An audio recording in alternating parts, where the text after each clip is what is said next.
Villain గా career మొదలుపెట్టి తర్వాత హీరోగా మారి తెలుగు సినిమాలో తనకంటూ ఓ ప్రత్యేక స్థానం సంపాదించుకున్నాడు శ్రీకాంత్. కెరియర్ మంచి ఊపులో ఉన్న సమయంలో అనవసరంగా వచ్చిన సినిమాలన్నింటినీ ఒప్పుకుని ఫ్లాపుల బారిన పడ్డాడు. ఒకానొక సమయంలో శ్రీకాంత్ లెక్కలేనన్ని సినిమాలు చేశాడు.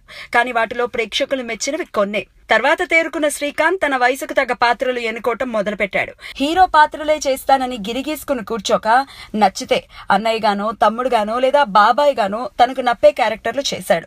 ఈ మధ్య సూపర్ హిట్ సినిమా సరైనోళ్ళలో అల్లు అర్జున్ కి బాబాయ్ గా చేసి అందరినీ మెప్పించాడు. ప్రస్తుతం నాగ చైతన్య తదుపరి చిత్రం యుద్ధం శరణంలో ఒక ప్రముఖ పాత్ర చేస్తున్న శ్రీకాంత్ కి బాలకృష్ణ 102వ సినిమాలో విలన్ పాత్ర చేసే అవకాశం వచ్చిందని సమాచారం. టాలీవుడ్ నిన్నటి టాప్ హీరోలు చిరంజీవి, బాలకృష్ణ, వెంకటేష్, నాగార్జునలతో కలిసి సినిమాలు చేయటం తన డ్రీమ్ అని చెప్పుకునే శ్రీకాంత్ కి బాలకృష్ణతో తప్ప అందరితో చేసే అవకాశం వచ్చింది. కెఎస్ రవికుమార్ దర్శకత్వం వహిస్తున్న రెడ్డి గారి సినిమాలో బాలకృష్ణతో నటించే అవకాశం కూడా కొట్టేశాడు శ్రీకాంత్. అది ప్రధాన విలన్ పాత్రకి. ఇదివరకు నెగటివ్ షేడ్స్ ఉన్న క్యారెక్టర్స్ చేసినప్పటికీ శ్రీకాంత్ పూర్తి స్థాయి విలన్ రోల్స్ ఎప్పుడూ చేయలేదు. ఇప్పుడు ఆ అదృష్టం బాలకృష్ణ సినిమా ద్వారా వరించింది. ఈ సదవకాశాన్ని శ్రీకాంత్ సద్వినియోగపరుచుకుంటాడని ఆశిద్దాం.